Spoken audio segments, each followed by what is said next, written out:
Para nem hardei de fração de AVP, o resultado na escola secundária está reflejo de um grande problema. O sistema educativo não está adequado, segundo parlamentário, e pensei urgentemente está pedindo para uma reforma. Pero, o que é o que men?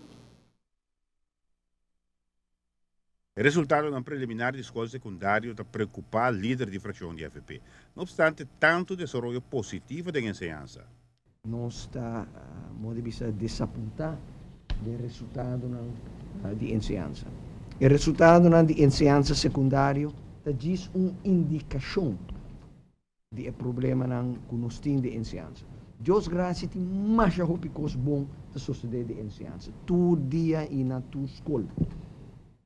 Isso aqui não parece como se fosse nada tá bom.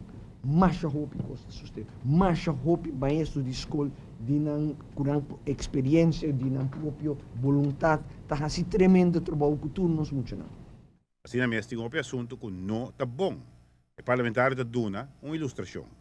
De muito tá queda cinta, foi de ainda temprano. O resultado da ensinança secundária tá larga muito de desejar. Nós vamos a cifra de quantidade de muito que acaba aqui.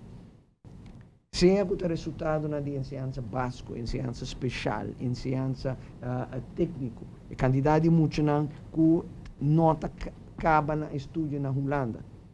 Onde que está, qual problema que está perjudicando-nos muito e a causa está sentada dentro do sistema de ensinança.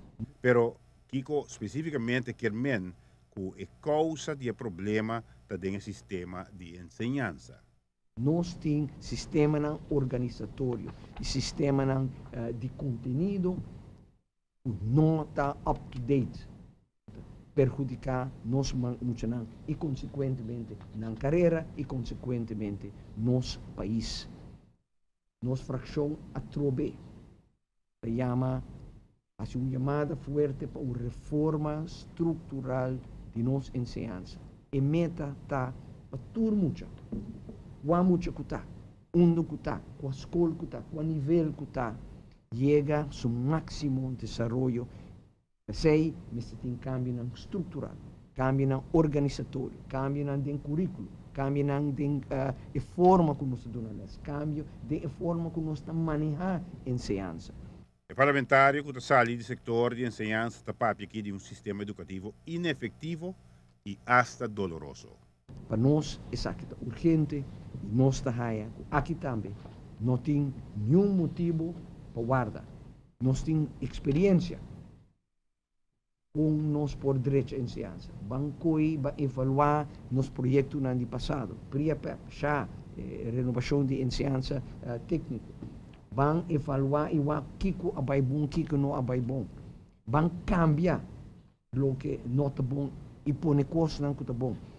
Nós te propomos grupo de gente local, nós expertos não, nós ainda não temos experiência, mas sobre o mês de conhecer a comunidade aqui para criar algo, não pode escolher coisas de aforo impunir.